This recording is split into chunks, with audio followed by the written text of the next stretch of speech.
Hi everybody, this is Stephanie Edwards presenting my Wikispace wiki for you for EDTC5103. This is the beautiful view of my home page, and it's very simple, very plain, because that's how I work and that's how I like it best, I suppose. So let me give you a little tour of my wiki and kind of all of the little things that I've done throughout this course and put it into my Wikispace. This is the home page, and I like to add that good job, Pokes. I love that win against the Sooners. So let's take a peek at some of the topics that are found over here on the right panel. Right now we're at home and about Edwards 104 Lab. My wiki is named Edwards 104 Lab because that is the title that I use for everything that I do in my classroom. My computer lab, it just happens to be room 104. So I do everything based on that moniker. So when you go to Edwards 104 Lab, you will see right here, you can visit my website, you can visit me on Google+, and you can check out our Twitter feed. And this is a little introduction with sock puppets that I made this summer to showcase a little bit and introduce kind of what I do with my elementary computer students. Just a quick little, cute little video. And this wiki was, in my mind, it was supposed to be an outlet for me to input all of my previous websites and my previous work on the internet. That way I would have one specific site and I didn't have to juggle through all the different things. But I had found throughout the course of this specific project that I'm not a fan of Wikispaces. However, this is why it's here. You can visit my website. It takes you to my strikingly.com site, which is very interesting because it's random, and I love it. And I love Strikingly as a platform, and wikis are great. However, not my cup of tea as far as Wikispaces. Google+, Twitter, and my YouTube video. So our first assignment, or one of the first, was the copyright and fair use information for educators.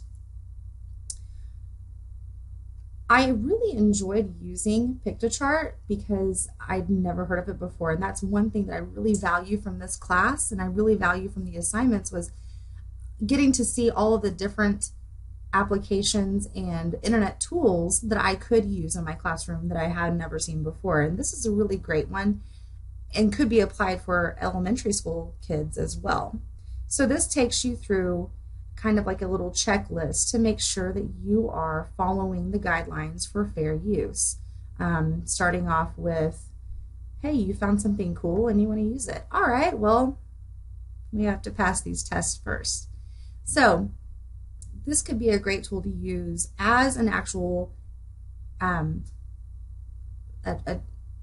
info chart, or something neat that you could do with your students pretty much at any age. And I really did value that. As far as website evaluations, we were to pick 8 websites for education and kind of give a rundown on what we thought of them. So I picked, as far as wikis go, let me go back to the whole wiki thing. I think wikis are a very valuable tool. I also believe that Google and all of the Google apps, especially for education, are an invaluable resource and could be used as a type of wiki because of the ability to collaborate. So I did choose to use Google Docs for this. So here's some of the websites that were used, and I happen to teach Minecraft EDU in my classroom, and so I based my lesson plan and all of my internet tools around my platform of Minecraft EDU and how I personally real-time use it within my classroom.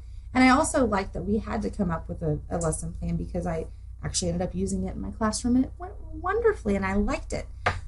So here are some of the websites that I did evaluate, and you can see here the specs and my personal reflection on those, and kind of just my internalization on, I don't know, I guess there are so many things out there for us to look for, and there are so many things that one could use on the internet, too much for us to even put it into a lesson. So I chose the 8 that were most important to me for gamification and STEM, which you can see up here. I specialize in actually pre-K through 5th grade, not just K. So 4-year-olds all the way up to 5th grade, gamification, STEM, computer technology, and everything that comes underneath that umbrella. So here are the websites, and for this assignment, specs and reflections. So let's go back to the wiki. Over here we have lesson plans, and this is what I was talking to you about as far as actually using this specific lesson plan in my classroom, which I did. And I wouldn't have come up with such a lengthy lesson plan normally, because teaching a 1st grader topography and geography and all of that stuff, yeah, it's implied in my lesson plans, but I never had to actually like write it out in this specific way. So this was pretty cool for me for personal and professional development. Hey, here's how to write a better website, or a better lesson plan, and use different websites such as the Nat Geo Map Maker, Google Earth, Screencast-O-Matic, and Enchanted Learning.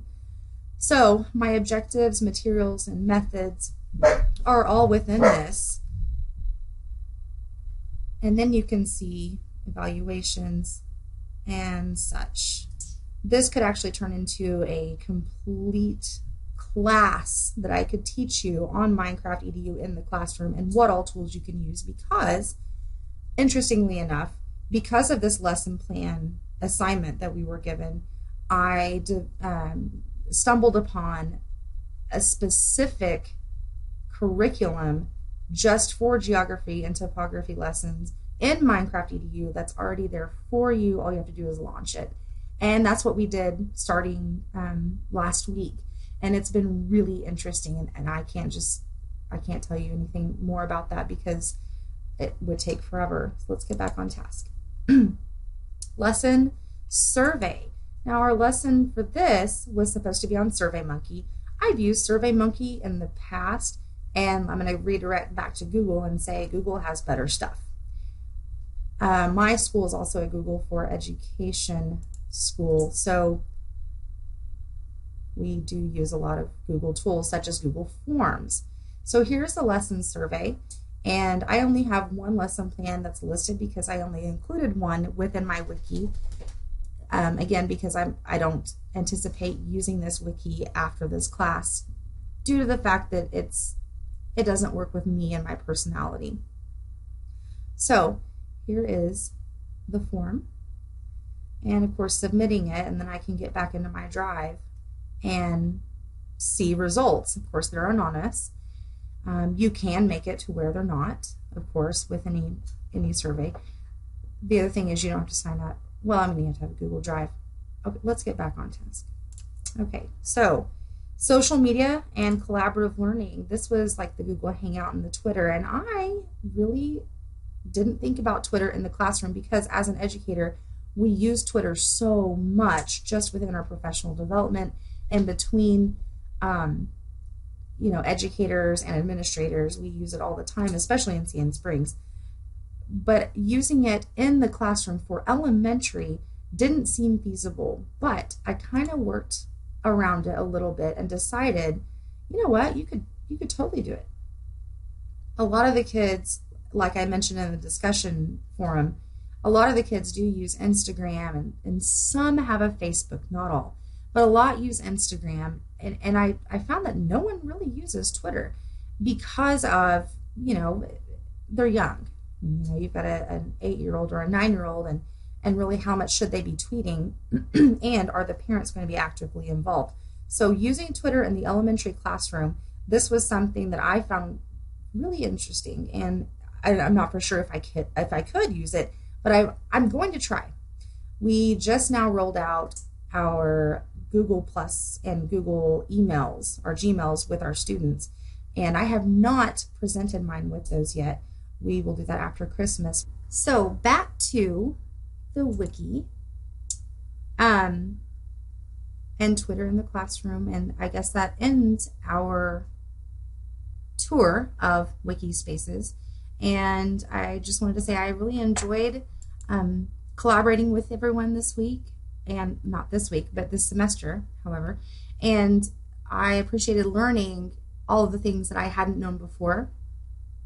And like I said, I don't anticipate using this wiki space moving forward, but I did appreciate having the opportunity to use a different platform, especially with wikis, and I do use them within my classroom. But anyway, I hope you guys have a wonderful week, and thank you again for all of the discussions and all of the feedback and all of the collaboration between us so far this semester. And thank you to Dr. Kimes, and I will see you guys in the future, I hope. Thank you.